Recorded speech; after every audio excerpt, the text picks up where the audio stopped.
Today we are fortunate to be interviewing Nancy Hood Good, who is the founder of Windlasses, which has now been in existence for 50 years. And in that time we've had a little fewer than 900 ladies pass through this organization. Can you tell us what it means to you to have been the founder of this organization? Well, in my wildest dreams, I never even thought about the Windlasses being 50, having been around for 50 years. I think it's incredible. It's overwhelming, really. But it's a wonderful group, just wonderful. So thank you very much for agreeing to talk to us and tell us the history of Windlasses. So could you please tell us how it was that it first started and what it was like?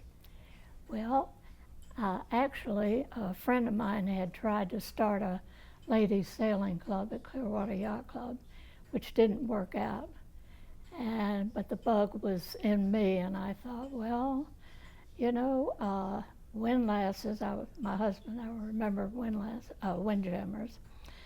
And I thought, and right behind the yacht club was the Optimus Prams. And I looked at those and I thought, you know, if we could rent those and we could organize under Windjammers. So that's where I got the idea. Put a letter in the Windjammer Bulletin, had a coffee, invited anyone interested in forming a ladies sailing club. And we had lots of people come, so that's how it started. Great, and that was 1967. Right. So you did initially sail prams. We did. How many were there? There must have been... Well, that initial, there were so many people came to the coffee, and we started sailing by just there weren't enough prams for everyone. Well, because it was so unorganized, people kept drifting away, you know. So we got down to where we didn't have too many members. And by 1960, the end of 68, we were going to have to do something to keep that from just falling apart. Okay.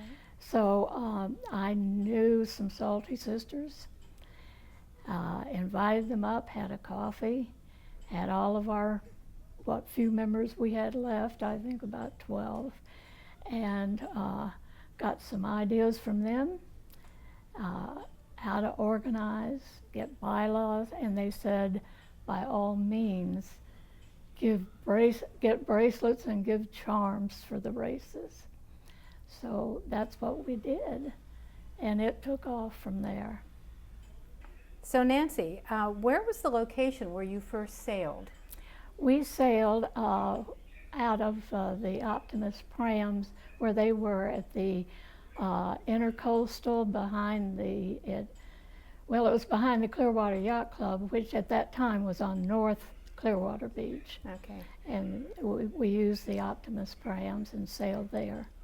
So was that called the Youth Maritime Center? Yes. Was that the name of it? Uh-huh.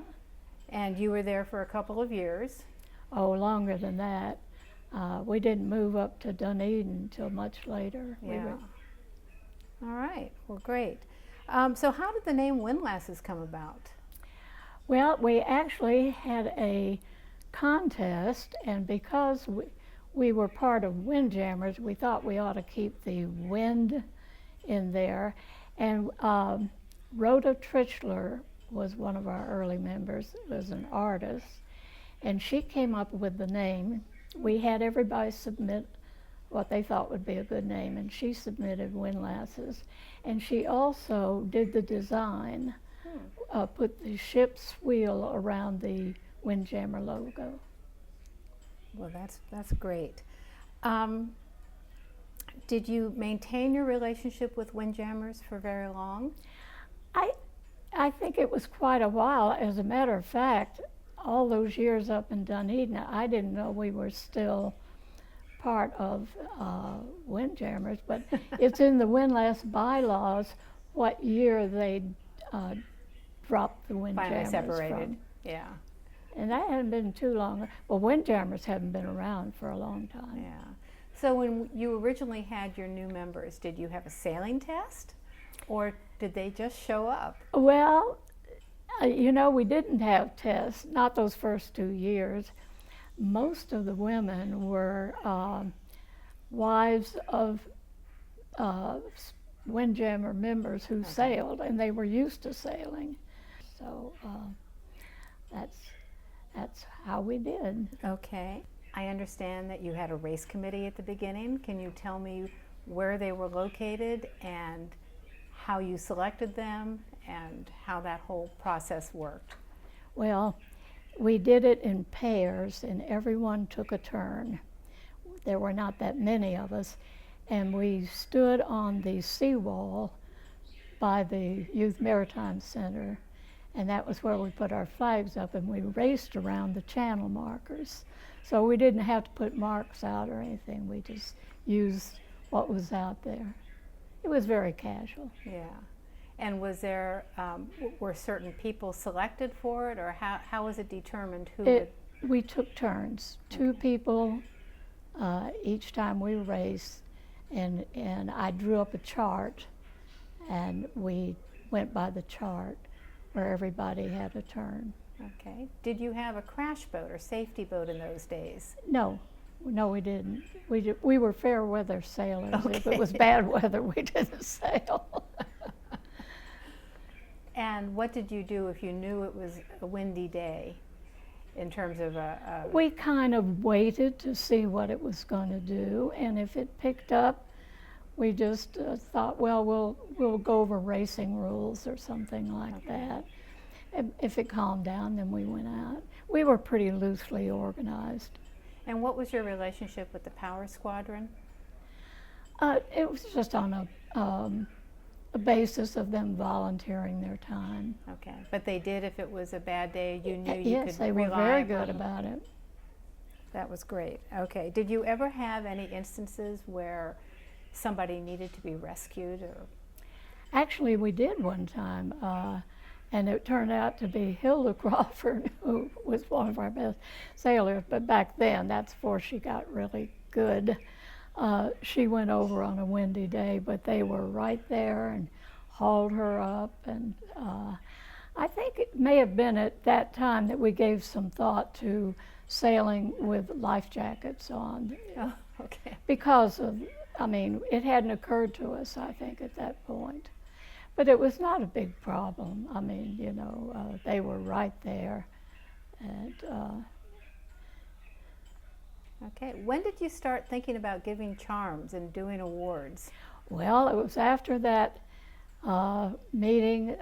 I had a coffee at my home, and Hilda, who was a good friend of mine, co-hosted, and I invited Salty Sisters, some of them, and the Barnacle Bells. They were out of the Bath Club to come, and that's what we wanted to pick their brains, get some help from them on how to organize ourselves so we didn't just fade away. We wanted this.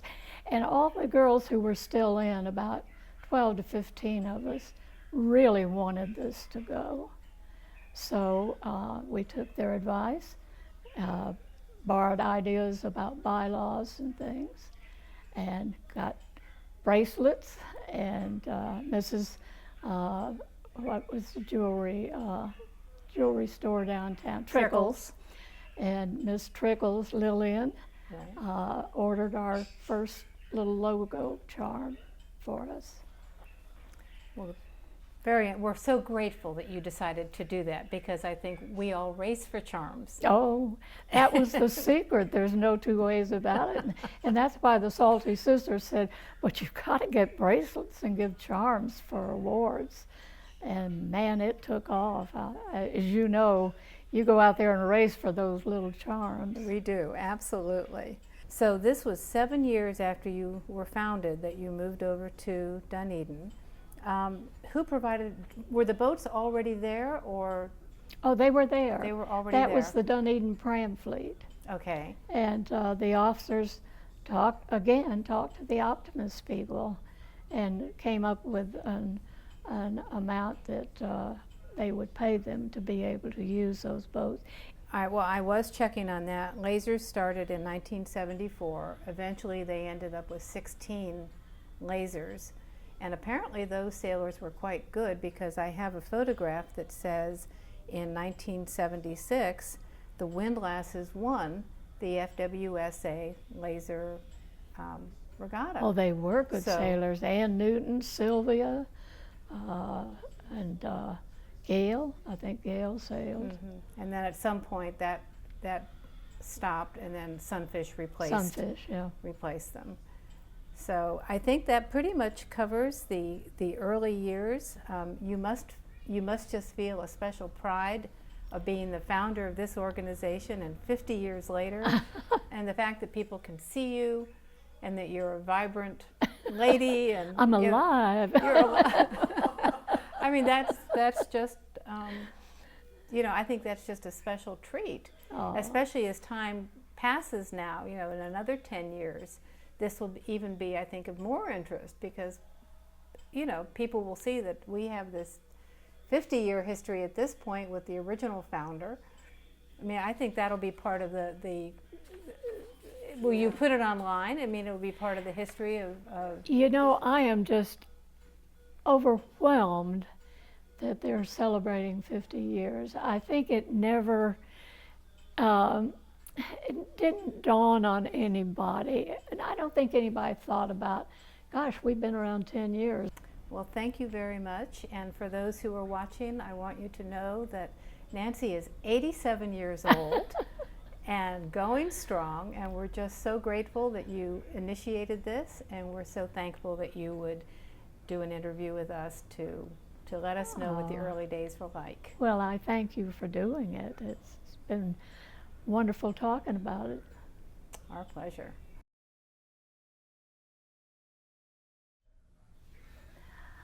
Wow, just look, imagine 50 years, over 900 windlasses have been through this. Welcome to the 50th anniversary.